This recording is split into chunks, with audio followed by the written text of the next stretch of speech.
Hello and welcome back to the world of biology. Myself Sachin sir from Vidya Mandir IIT and Medical Academy Islampur, Maharashtra. We are discussing about the chapter Principles of Inheritance and Variations.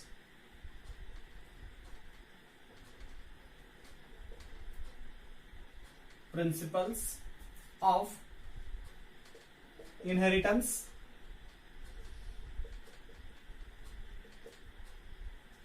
and variations.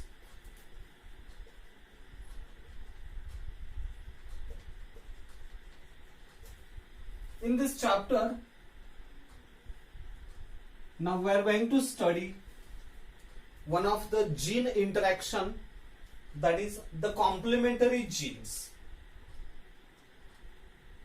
We know that complementary genes, supplementary genes, dominant epistasis, recessive epistasis, and the duplicating genes, these are the non-allelic gene interactions. Out of all these gene interactions, first we are going to study the complementary gene. The concept of complementary gene is discovered by the two scientists, that is Punnett and Bateson, William Bateson and Robert Punnett.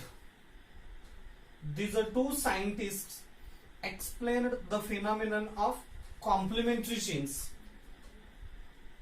which is one of the non-allelic gene interaction. आजच्या या video मध्ये आपण complementary gene study करतोय. Complementary gene ही एक प्रकारची non अलिलिक gene interaction आहे आणि ही non अलिलिक gene interaction या दोन सायंटिस्टनी स्टडी केले. त्यांचं नाव आहे Robert Punnett and William Bateson. Robert Punnett and William Bateson.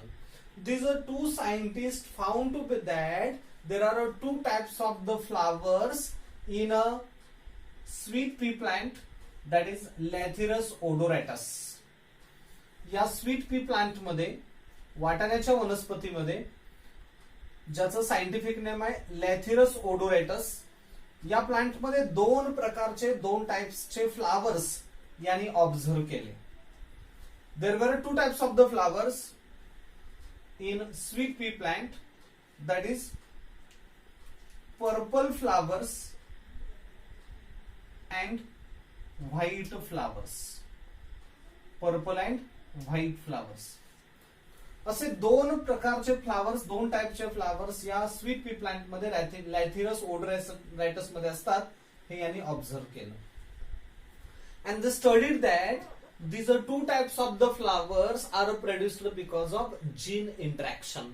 हे दोन टाइपचे फ्लावर्स जीन इंटरॅक्शन मुळे फॉर्म होतात, हे त्यांनी एक्सप्लेन केले. There is a one gene P, which form a colorless substance chromatin. Gene P form a colorless substance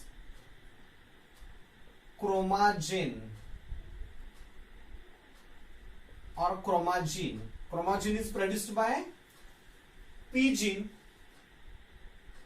which is dominant allele. कि जो dominant allele है. In a presence of allele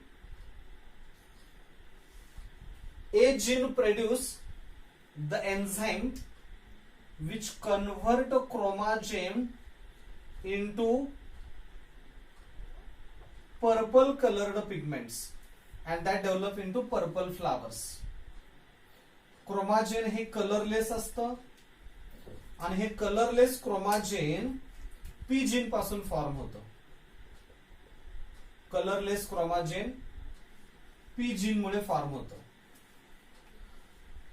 जर या P सोबत ए gene असेल तर ए gene असं enzyme तयार करतो की ज्यामुळे क्रोमाजेनचं कन्व्हर्शन पर्पल पिगमेंट्स मध्ये होतं and that gives purple colour to the flower, आणि त्यामुळे ते फ्लावर्स पर्पल कलरचे असतात. म्हणजेच togetherly P and A genes produce purple coloured flower. एकत्रितपणे पी आणि ए हे दोन dominant genes purple coloured flowers produce करतात. If any one of the allele is absent, या दोन्हीपैकी एखादा जरी अलील ऍबसेंट असेल म्हणजेच रिसेसिव्ह फॉर्म मध्ये असेल तर पर्पल कलर डेव्हलप होत नाही. म्हणजे जर genotype capital P capital P capital A असा असेल किंवा genotype capital P small p capital A असा असेल किंवा जिनोटाइप कॅपिटल पी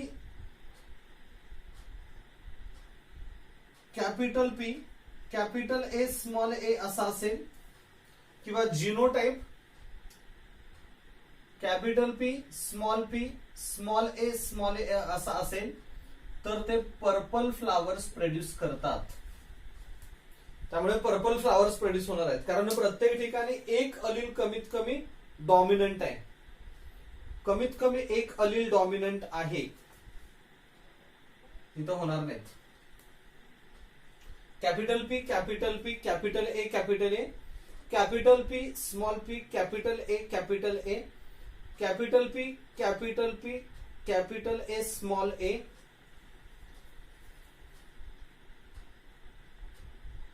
आणि एक कंडिशन अशी होऊ शकते capital P small p capital A small a. या कंडिशन मध्ये पर्पल फ्लावर्स डेव्हलप होतात. पण या दोन्ही पैकी एकही अलील जर रिसेसिव्ह असेल, समजा कॅपिटल पी स्मॉल ए किंवा स्मॉल पी कॅपिटल ए आणि small p capital A small a किंवा स्मॉल पी स्मॉल ए ह्या कंडिशन मध्ये फ्लावर्स व्हाईट असतात, व्हाईट फ्लावर्स असतात. म्हणजेच काय, जर पी अलील क्रोमाजिन प्रोड्यूस करत असेल कलरलेस, हे या जीनमुळे एन्झाईम तयार केलं जातं आणि त्या एन्झाईममुळे क्रोमाजिनचं कन्व्हर्जन पर्पल पिगमेंट्स मध्ये होतं आणि म्हणून ते फ्लावर्स पर्पल असतात.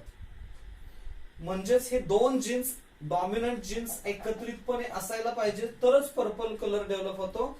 Otherwise they will form white colour, नाहीतर व्हाईट कलर डेव्हलप करणार आहेत. जर कॅपिटल पी अलोन एकटा असेल तर क्रोमाजिन प्रोड्यूस होतं पण एन्झाईम तयार होत नाही. जर कॅपिटल ए फक्त असेल तर एन्झाईम तयार होईल पण क्रोमाजिनच नसेल तर पर्पल कलर डेव्हलप होत नाही आणि म्हणून ते व्हाईट असतात. So the two dominant alleles interact with each other to produce a particular phenotype. It is called as complementary gene. The two dominant alleles interact with each other to produce a particular phenotype.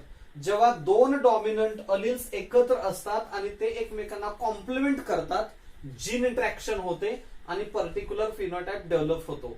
जर दोन्हीपैकी एकही अलील absent असेल, dominant form मध्ये नसेल, तर तो particular phenotype दिसत नाही, म्हणजेच पर्पल फ्लावर्स डेव्हलप होत नाहीत.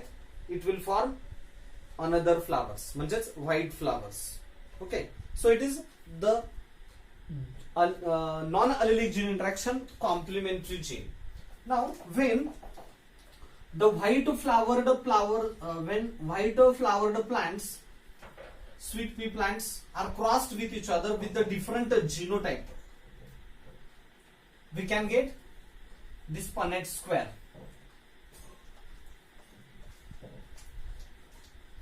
Suppose we cross the two white flowered plants with the genotype of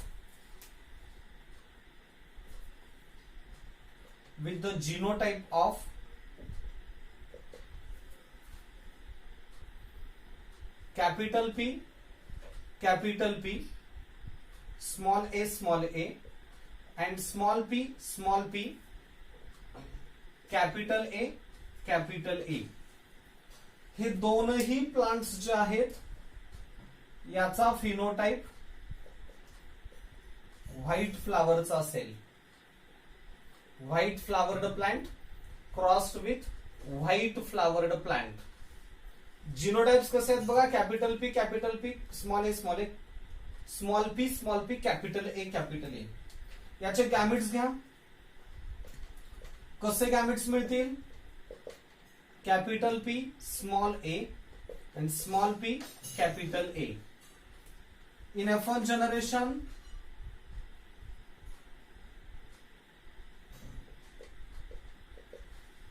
we will found that all the plants produce purple flowers.